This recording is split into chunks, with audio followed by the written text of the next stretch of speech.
అలా అంటున్నప్పుడు సడన్గా సినిమాలే చేస్తాను అనుకోలేదు, చేసిన ఒక హిందీ సినిమా ఏమో అనుకున్నా, తెలుగు సినిమానా లైఫ్లోనే ఆలోచననే లేదు ఆ విషయం గురించి. సడన్లీ దే సెడ్ తేజ గారు he's a very big director, one manager. అప్పుడు ఈ సోషల్ మీడియా ఇన్స్టాగ్రామ్ అని అవన్నీ లేనే, ఫేస్బుక్ ఉంది. I was not on Facebook. అది బరోమాస్ చేసిన సినిమా వర్కింగ్ స్టిల్స్ కొన్ని సర్క్యులేట్ అయ్యాయి అమంగ్స్ట్ మేనేజర్స్. అండ్ తేజ గారు was in Bombay looking for a heroine for వెయ్యి అబద్ధాలు. And he has short listed 3 heroines who are there in that room when I entered. Okay, మీతో పాటు ఇంకా ముగ్గురున్నారా? ఆల్రెడీ ముగ్గురులో కూడా ఒక్కరు నాకు ఎవరని కూడా తెలుసు. ఆమె ఇజాబెల్ అని ఒక అమ్మాయి ఉంది. She was later for fair and lovely ad అవన్నీ చేసేది ఆమె. ఒక popular model, Brazilian model. She was one of them. I used to see her on TV channels లో ఫేర్నెస్ క్రీమ్ కని యాడ్కి వచ్చే అమ్మాయి ఆమె. నేను nobody, just 1 or 2 films old, and suddenly he saw my pictures after selecting them. And then అదే రోజు afternoon flight ఉంది ఆయనకి, అర్జెంట్లో ఎమర్జెన్సీ అమ్మాయి ఇప్పుడే రాగలిగితే నేను ఆమెను కలుస్తాను, ఇప్పుడే తీసుకొచ్చేయండి ఆమెను. So they immediately know he's a big director, he wants to meet you, నువ్వు తొందరగానే తీసుకొచ్చారు. మమ్మీ నేను వెళ్ళాము. వెళ్తే అంత ప్యాకింగ్ అంతా అయిపోయింది. ఆ ముగ్గురు అమ్మాయిలు అక్కడ చైర్లో కూర్చున్నారు. He said come first SIT. Esther, yeah come SIT down. So number 4 కూర్చోండి. yes, number 4. then he said, you know Telugu? No. You know me? No. You know, I don't know anything, and everything's answer is no. Then how are you here? I said, because you saw my pictures and all. Okay. I am a good director in Telugu. Okay. I am a big director in Telugu, he said. I'm like, okay. Then నువ్వు వెతికితే ఎవరినైనా అడిగితే నీకు తెలుస్తుంది, తర్వాత అడుగు, అది find out చేయి నువ్వు అన్నారు. ఓకే. తర్వాత యాక్టింగ్ వచ్చు, కోర్స్ చేసుకున్నావా? ఎస్. ఏమైనా ఆడిషన్ సీన్ ఏమైనా ఉన్నా చేసి చూపించగలవా అంటే అలాంటిది ఏం లేదు. నేను లైఫ్లో ఇప్పుడు దాకా కూడా ఆడిషన్ అనేది ఇవ్వలేదు. ఓకే. నో. సో ఆటోమేటిక్గా మూవీస్ కూడా అంటే ఒక అపీరియన్స్ అనేది కూడా చూసి సో ఒకదానికొకటి అలా వచ్చేస్తుంది. ఇప్పుడు దాకా కూడా అంతే. ఇప్పుడు దాకా కూడా నాకు ఒక మేనేజర్ అన్న అతను లేరు, ఎవరు నా ఫొటోస్ చేసి తీసుకొని తిరుగుతున్నారు అనేవారు లేరు. ఒక్క వర్క్ నుంచి ఇంకో వర్క్. సో ఆయన అయితే ఏం చేద్దాం, ఏదైనా సీన్ రెడీ లేదు, సో నేను నీకు ఒక పని చేద్దాం, కూర్చో అన్నారు. ఇలాగే face to face coffee table ఉంటుంది కదా హోటల్ రూమ్స్లో, అలా ఫేస్ టు ఫేస్ కూర్చున్నారు. నేను నీకు ఒక ఇది చెప్తాను, సిచ్యువేషన్ చెప్తాను, ఆ సిచ్యువేషన్కి తగ్గట్టు నువ్వు రియాక్షన్ ఇవ్వు నాకు అన్నారు. ఒక ఇమోషనల్ సిచ్యువేషన్ చెప్పి నన్ను దానికి రియాక్ట్ అవుతూ వింటూ I was just changing my expressions. ఈ సెడ్ ఓకే నౌ ఇది అయిపోయింది, నీకు మోసం అయిపోయింది, ఆ స్టోరీని అలా నీకెవరో చాలా ప్రేమిస్తున్నారు, నీకు చాలా ప్రామిసెస్ ఇచ్చారు, తర్వాత నీకు మోసం చేసి ఇప్పుడు నీకు ఒక కాఫీ షాప్కి పిలిచి నువ్వు వద్దంటున్నారు, అప్పుడు నువ్వు తనకి ఏం చెప్తావు అంటే just I felt bad and I looked at his. He said look up into my eyes. నేను looked at him, I said okay you are my heroine. సింపుల్గా. నేను వీళ్ళు ముగ్గురు, మరి ఈమె టీవీలో కూడా వస్తుంది కదా, ఈమె కాకుండా నేనెలా అని నేను అనుకుంటా. అంటే ఈ యొక్క సీన్ కానీ ఆయన ఎక్స్ప్లెయిన్ చేయడం అంతా కంప్లీట్గా వాళ్ళ ముందే. అవునవునవును, అంతే. ఆమె ఉన్నారు, మా మేనేజర్ ఉన్నారు, మా మమ్మీ ఉన్నారు. Hari, because immediately he said okay, and then after that he left for airport. Lastest మినిట్లో నేను కలిసాను అనమాట. సో కలిసి తర్వాత తను తెలుగు వచ్చా అన్నారు. రాదు. విన్నావా? లేదు. ఐడియా ఉందా? లేదు. So but you have the confidence, you can repeat Telugu words. I said how, ఎలా సౌండ్ అవుతుందని అంటే నేను ఒక సెంటెన్స్ చెప్తాను, అది అలాగే నాకు రిపీట్గా చెప్పాను. ఒక సెంటెన్స్ చెప్పారు, నేను అది ఇమిటేట్ చేశాను. ఓకే డన్, నీకు ఒక 2 daysలో నేను కాల్ చేస్తాను, హైదరాబాద్ వచ్చేసి you are doing my film అని వెళ్ళిపోయారు. నేను ఇంకా ఇంత ఈజీగా ఒక సినిమా అవుతుందా నాకు డౌట్. ఇది ఫ్రాడ్, ఏదో some scam. This is such a pretty girl, they are all there, how come I out of nowhere. నేను క్యాజువల్, వాళ్ళు మొత్తం మేకప్ అవన్నీ వేసుకుని కూడా ఉన్నారు, నేను మామూలుగా ఇలా వచ్చాను. So I don't see any possibility. ఊరికే 2 days నాకు బాధ, నేను సాడ్ అవుతానేమో అని చెప్పుంటారని నేను కేర్లెస్. మళ్ళీ I did not follow up nothing. Exactly after 2 days I get a call, hello your ready, రేపు టికెట్ వేస్తున్నాను. అంటే మీరు నిజంగానే మాట్లాడుతున్నారా అంటే అవును. నువ్వు ఏమనుకున్నావు, మరి జోక్ అనుకున్నావా, వచ్చేయి అన్నారు. అంటే ఫస్ట్ తేజ గారిని అంటే ఈ అప్రోచ్ అనేది మొత్తం చేసేటప్పటికి స్కామ్, అమ్మో ఏముంటది, అన్ని వస్తూనే ఉంటాయి పోతూనే ఉంటాయి అనుకున్నారు. ఎన్ని జరగవు. Everybody keeps telling I'm big this, I'm big that, నేను పెద్ద ఇది తెలుసా అని కానీ చెప్తూనే ఉంటారు. కానీ నిజంగా అది ఉంటుందా అని మనకు జరిగేంత వరకు తెలియదు కదా. So before this Telugu movie 1000 అబద్ధాల కంటే ముందు హిందీ సినిమాస్ మూవీ అంటే ఆ టైంలో ఏదైనా ఇట్లాంటి జరిగిందా? ఏదన్నా స్కామ్ లాంటిదా? స్కామ్ జరగలేదు because of master G. Even Teja గారిని కలవాలని కూడా పంపించింది మాస్టర్ జీ కాబట్టి అదొక guarantee. Because she use to check. Even దాని తర్వాత సురేష్ ప్రొడక్షన్స్ తో చేసేటప్పుడు కూడా okay now you are doing a film, మాస్టర్జీ ఇప్పుడు దాకా సినిమాలు చేసావు కానీ సురేష్ ప్రొడక్షన్స్ చేయడం అంటే ఇప్పుడు నువ్వు ఒక ప్రాపర్ సినిమా చేయబోతున్నావు అన్నట్టు. So she use to guide me, she use to tell me ఇది ఓకే, ఇది నాట్ ఓకే. ఆమెకి అవసరమే లేదు, ఆమెకే 10 ఉన్నాయి tensions, but always use to monitor that what's going on in my life. So definitely meeting Teja గారు was because of her advice. And హిందీలో everybody use to be Saroj Khan కి స్టూడెంట్ అనగానే okay okay okay distance maintain చేసేవాళ్ళు. జాగ్రత్త. ఇప్పుడు కూడా అందుకే నేను అంటున్నా, అక్కడ నేను ఎక్కువ యాక్టివ్ లేకపోయినా ఆ రెస్పెక్ట్ సరోజ్ ఖాన్ కి స్టూడెంట్ అనే ఒక, ఎందుకంటే after Madhuri Dixit I don't think she has stood by someone so strongly. So నా కోసం అంతలా ఎక్కడైనా వెళ్తే ఈమె ఎవరని చెప్తే నా డాటర్ అని చెప్పేవారు. అందరూ ఏజ్ క్యాల్కులేట్ మ్యాచ్ అవ్వట్లేదే ఎలా అని అలా చూస్తారు కానీ అడిగే ధైర్యం లేదు. అడాప్ట్ డాటర్ అండి చెప్పొచ్చు కదా, నా కూతురు అయ్యే ఛాన్స్ లేదా, నాలా కనిపించదా, నాలా లేదా, ఊరికే వాళ్ళకి అలా కాదు ఇలా కాదు అంటారు. అలా కాదు, షీఈ్ మై స్టూడెంట్. నేను ఆమెకి బ్లడ్ షేర్ చేయలేదు కానీ నా విద్య షేర్ చేసుకున్నాను. She's my brain child she's to say. ఈ బొయ్య పొద్దల మూవీ టైంలో తేజ గారితో వర్క్ చేసేటప్పుడు సో ఆయనతో ఎలా ఉండేది? యూజువల్గా అంటే ఇండస్ట్రీలో ఆ టైంలో మేము వినింది ఏంటంటే తేజ గారు సో హీరోయిన్స్ని కొట్టేవాళ్ళని, సో సీన్ సరిగ్గా రాకపోతే సో ఆయన చూపించే అగ్రెషన్ అనేది వేరు. అంటే టువర్డ్స్ మూవీ పట్ల ఆ డెడికేషన్ కానీ ఏం చేసినా కానీ ఆ సీన్ రాబట్టాలనుకున్నారు. సో ఇట్లాంటి ఏదైనా ఇన్సిడెంట్ జరిగిందా? నాతో జరగలేదు, ఎందుకంటే నేను వచ్చిన school of thought. I think I'm one of his, ఇప్పుడు కూడా ఎక్కడ కలిసినా also we are like very cordial because I came from the similar school of thought. Okay, see when you come from gurukul system are you when you work, ఇది ఏమవుతుందంటే ఈ heroines ఇప్పుడు వచ్చే heroines కానీ ఆయన ముందు వర్క్ చేసిన heroines what the stories are, heroine mind set ఏంటంటే they are only like Masterji said. ఇప్పుడు Masterji also is well known for being abusive or shouting heroines or even heroes on the set because they come from ఒక gurukul system నుంచి వచ్చారు. అందరూ ఒక గురు కింద ఎంతో సంవత్సరాలు ట్రైనింగ్ తీసుకొని ఒక్క స్టెప్ రాంగ్ అయినా ఇక్కడ నుంచి చేతిలో ఉన్నది డైరెక్ట్ కాళ్ళకి వెళ్ళి పడుతుంది. అంటే టార్గెట్ అనేది మిస్ అవ్వదు. మైక్ అయితే లైట్ అయితే లైట్, అది చేతిలో ఏముందనేది కూడా చూడరు.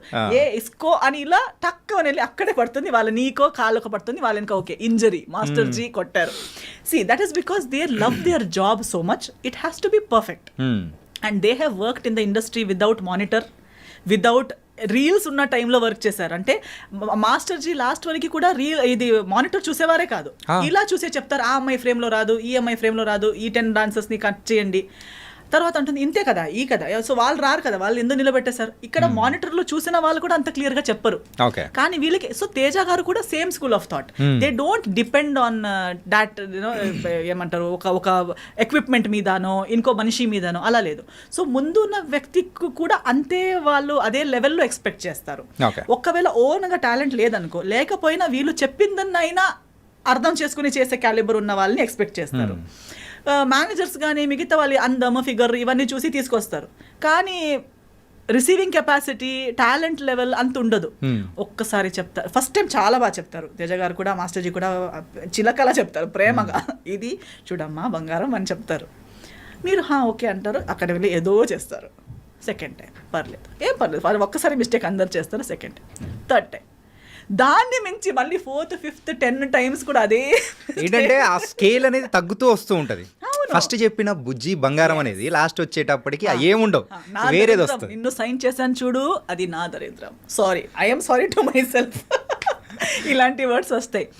So I totally understand that and I'm my self like that. నేను కూడా నేను ఇచ్చే ఛాన్సెస్ 3, నేనే ఒక్కసారి 2 సార్లు వరకు నాకు అర్థం అవ్వకుండా ఏదో పిచ్చి పిచ్చిగా చేస్తే నాకేస్తారు, అసలు నువ్వు ఎందుకు వచ్చావు ఈ ఫీల్డ్లో, నీకు లేదు ఈ talent. That's how I feel because it shouldn't take that much of a time for a trained technician are artist. So Teja గారికి నాకు చెప్పే అవసరమే లేదు, నేనే నన్ను తిట్టుకుంటూ ఉంటాను. అలా సెల్ఫ్ తిట్టుకునేలా ఉంది కాబట్టి no problem. We both were like very good friends. If you would give me one scene, నాకు ఇది ఇంత ఒకే షాట్లో ట్రాలీ షాట్లో ఒకే టేక్లో అయ్యేలా చూసుకో, ఓకేనా? Okay, pinky promise he will go, I will come back, first టేక్లో అయిపోతుంది. హీస్ టు టెల్ మీ, నా సెట్లో నువ్వు ఇది క్లాప్స్ అవన్నీ ఎక్స్పెక్ట్ చేయకు, నా సెట్లో క్లాప్ ఇవ్వడాలు ఒక టేక్కి విసిల్ ఇవ్వడాలు అవన్నీ ఏముండదు, నీ సీన్ మీద ఫోకస్ చేయి చాలు అని. ఓకే, నేను కూడా ఏం ఎక్స్పెక్ట్ చేయలేదు. కానీ 2-3 times నా ఒకే టేక్కి అయ్యేసరికి మొత్తం యూనిట్ మొత్తం క్లాప్ చేశారు. He was looking at the monitor before he could say cut, at the moment I finished my dialogue everybody clapped. He's like సరేలే సరే. So instead of him being disappointed with me, he used to always be impressed, he used to be happy. And I learned Telugu within 15 days. Within one schedule, I had already learned Telugu. ఇది ఇప్పుడు మీరు మాట్లాడుతున్న తెలుగు అప్పుడు నేర్చుకునేది clarity లేదు, but Telugu basic అంటే ఆ dialogues కి మెమరైజ్ చేసే టెన్షన్ లేదు. నాకు ఇమీడియట్ ఆన్ ద స్పాట్ ఒక డైలాగ్ చెప్పినా నేను నేర్చుకుని చెప్పేస్తాను. Okay. From zero knowledge to I learn. ఏమండి ఎలా ఉన్నారు, టిఫిన్ అయిపోయిందా, పొద్దున అమ్మ ఇంత నేర్చుకుందామా హీరోయిన్, ఇంత క్విక్ లెర్నర్ అయితే మీరు. So use to say always on the set, ఎక్కడ మా లడ్డు హీరోయిన్ ఎక్కడ. సో అప్పుడు దీనికన్నా స్లిమ్ ఉంటే కూడా he used to still call me laddu back then only. Used to say ఎక్కడ చూడు అక్కడ తిరుగుతుంది, నేర్చుకున్నావా, లైన్స్ వస్తున్నాయా. I used to be roaming around talking to people, ఈమె అంత అయిపోయినట్టు తిరుగుతుంది ఏంటి అని. So it was very fun. ఎప్పుడు సెట్లో నా వల్ల లేదా మన సీన్స్ వల్ల డైలాగ్స్ వల్ల డిస్కషన్ ఒక చిన్న స్ట్రెస్ కూడా నెవర్ గేమ్. సో ఒకసారి సెట్లో అందరు అదే చెప్పారు, నువ్వు అంతా తిరుగుతున్నావు, నవ్వుతున్నావు, హహా అంటున్నావు, నీకు కొట్టలు పడతారు చూడు, కొడతారు మీకంటే. ఎందుకంటే అప్పుడు చెప్పారు ఈ స్టోరీస్ అన్ని. మీకు ఫుల్ డే ఎప్పుడు ప్రతిరోజు కొట్టేవారంట, ప్రతి పొద్దున సాయంత్రం కొట్టేవారంట, ఆ హీరోయిన్ ఫుల్ డే ఏడుస్తూ కూర్చున్నదంట సెట్లో అవన్నీ. సో ఒక 2 days నేను కొంచెం డల్ అయిపోయాను. డైరెక్టర్ గారు నోటీస్ చేశారు, ఎందుకు లడ్డు ఎందుకు సాడ్గా ఉంది, పిలవండి, come here. Okay. And he used to treat me like a small kid because I was just 18 that time. So I came, what is your problem? No problem. Why suddenly your dull? నువ్వు డల్గా ఉన్నావు, నాకు కనిపిస్తుంది, నువ్వు 2 days నుంచి అంత ముందుట్లా లేవు, ఏమైందంటే. లేదు అందరూ నాకు చెప్తున్నారు మీకు ఇష్టం ఉండదంట ఇలా తిరిగితే, నేను నీకేమైనా చెప్పానా? లేదు. మరి మీకు వాళ్ళు చెప్పింది ఎందుకు? నీకు నేను కొట్టానా? లేదు. తిట్టానా? లేదు. నేను పిచ్చోడ్లా కనిపిస్తున్నానా? లేదు. ఊరికే పిలిచి కొట్టడానికి సినిమా ఎందుకు చేయాలి? ఎక్కడైనా వెళ్ళి కొడుతూ ఉండొచ్చు కదా. నాకు సినిమా బాగా రావాలి. సినిమా బాగా నడుస్తున్నప్పుడు నేను ఎందుకు ఊరికే ఎవరు పిలిచి కొట్టడానికి నాకేం పిచ్చి కాదు. You are doing your work well, you are a happy person, be happy. You want me to promise you in front of everybody that I will never hit you. I said okay. నేను hand ఎక్కడ చూపి, hand ఇలా ఫింగర్లో I promise this girl నేను ఈమెకి ఎప్పుడు కొట్టను. So అందరు చెప్పేవారు, అదేంటి నీ మీద లవ్లో పడ్డారా ఏంటి అసలు, అది ఒక్కరోజు తిట్టట్లేదు, ఫుల్ హ్యాపీగా. ఫస్ట్ హీరోయిన్ ఎగిరి బర్డ్ లాగా తిరుగుతుంది మొత్తం తేజ గారి సెట్లో, అది కూడా అని చెప్పి. So it was a very good experience. I learned a lot. అంటే ఆ మూవీలో కూడా స్కూటీ సీన్ ఉంటుంది కదా, అరే అదైతే భలే ఉంటుంది అసలు. ఆ స్కూటీ నాకు యాక్చువల్లీ స్కూటీ రైడింగ్ కూడా రాదు. సో ఏం చేసేవారు, రామోజీ ఫిల్మ్ సిటీలో షూటింగ్ అది. సో ఆ స్కూటీని నాకే ఇచ్చేసారు. ఇంకా డైలీ నువ్వు నీ స్టే నుంచి లొకేషన్ దాకా రామోజీ ఫిల్మ్ సిటీ లోపు నువ్వే రౌండ్ వెళ్తూ ఉండు. సో నేను ఆ స్కూటీ తీసుకుంటూ రౌండ్ వెళ్తూ ఆ స్కూటీలోనే లొకేషన్కి రావడం, స్కూటీలోనే నా రూమ్కి రిటర్న్ వెళ్ళిపోవడం అవన్నీ. But overall I never took anything as a barrier or as negative. ఆయన ఇచ్చింది ప్రతిదీ ఒక టెన్షన్, అమ్మా నాకు ఇంత ఇచ్చారు, నాకు టెస్ట్ చేయడానికి ఇస్తున్నారు అలాంటి. Now see he will give you 1 whole page 1 hourలో బై హార్ట్ చేయి అంటారు. ఓ టార్చర్, డైరెక్టర్ గారు చాలా టార్చర్ అని ఆలోచిస్తే అదే టార్చర్గా ఆలోచించవచ్చు. But no, okay I got an opportunity to learn something. I used to roam around, దీన్నే నాకు ఇంగ్లీష్లో రాసి ఇవ్వండి అని ఒకరితో, తర్వాత దాని మీనింగ్ ఏంటి అని ఇంకొకరితో. So I used to understand the meaning, memorise in English, keep it ready by 1 hour. So when he comes back, papa ready. అసలు సో నవ్వుతూ ఆడుతూ పాడుతూ సినిమా అయిపోయింది. ఆ టైంలో కూడా ఇంకా దాంట్లో కొన్ని సీన్స్ అయితే ఇప్పటికీ, సో ఇట్ వాస్ వెరీ, అంటే కామెడీ సీన్స్ కానీ కొన్ని లవ్ సీన్స్ కానీ చాలా బాగా అనిపించింది. అంటే తేజ గారు దాంట్లో ఇంకొక టైప్ ఆఫ్ మూవీ అనేది కూడా, సో ఈ మూవీ అనేది కూడా బయటకి తీసుకొచ్చారు. అండ్ ఆ మూవీ రిజల్ట్ అనేది కూడా పెద్దగా, సో ఆ టైంలో ఏమన్నా మీరేమన్నా బాధపడ్డం కానీ అట్లా ఏమన్నా? లేదు, ఎందుకంటే అంత ఎక్స్పెక్టేషన్, నేను సూపర్ హిట్ అవుతానని నేను ఆలోచించనే లేదు కదా అసలు. ఫస్ట్ నుంచి ఆలోచన అనేది కూడా ఏ మూవీస్ లో లేదా అసలు. నేను ఎందుకంటే for me everything is the bonus only కదా. నేను హీరోయినే అవుతాను అనుకోలేదు, అయిపోయాను. తెలుగులోకే వస్తాను అనుకోలేదు, వచ్చేసాను. తేజ గారు లాంటి డైరెక్టర్తో చేస్తాను అనుకోలేదు, చేశాను. So everything is a surprise for me. Even నాకు ఇంకొకటి ఎందుకు లేదంటే, ఇప్పుడు కూడా 1 సినిమా సక్సెస్ అనేది మేబీ బాక్స్ ఆఫీస్ సక్సెస్ అవ్వకపోవచ్చు, బట్ ప్రతి ప్రాజెక్ట్ ఏదో ఒక రకంగా సక్సెస్ అవుతుంది in 1 way or the other. For me ఇప్పుడు ఫస్ట్ స్కెడ్యూల్ తేజ గారితో కంప్లీట్ చేసి బాంబే వెళ్ళాను. సెకండ్ స్కెడ్యూల్ ముందే, before we could start second schedule, one day Teja garu called me and is like, oh heroine ఏంటి, నువ్వు వచ్చేసే, మళ్ళీ నీకు హైదరాబాద్ వదలదు ఇంకా, నువ్వు హైదరాబాద్ రిటర్న్ రావాలి అన్నారు. ఎందుకు, ఏమైపోయింది అంటే, you know Suresh Productions? I said no. Okay, it is like Yash Raj Films of Telugu industry. I said okay, they want to sign you for their film. So what is happening like how నా తెలుగులో cinema కూడా రాలేదు కదా అంటే ఈ said లేదు మన post production Ramanaidu స్టూడియోస్లోనే అవుతుంది, వాళ్ళు heroine వెతుకుతుండేసరికి so Teja garu already liked my work so much that he considered showing me to Suresh Babu garu. Otherwise సినిమా రిలీజ్ కూడా కాలేదు. First schedule the rushes Suresh Babu garu చూశారు. అప్పటికి చాలా ఇండస్ట్రీలో ఉన్న హీరోయిన్స్ అందరికీ వాళ్ళు ఇది స్క్రీన్ టెస్ట్ అవన్నీ చేసి వర్కౌట్ అవ్వట్లేదు, అవన్నీ డిస్కషన్స్ జరుగుతున్నాయి. Who will be the heroine for Bhimavaram Bullodu was a big question. So he called please. So appude he said that Suresh Babu garu has seen your rushes and he wants to meet you. So I met him and I signed Bhimvaram Bullodu even before the second schedule of Veya Badalu. Okay. So Bhimvaram Bullodu's first schedule and Veya Badalu's second schedule was going on together. Okay. Release kuda ayetappudu I was shooting for Bhimvaram Bullodu and attending the promotions. So I never felt that this film is not doing well or that film is not benefiting. Every film, every effort has benefited me in some or the other way. Okay.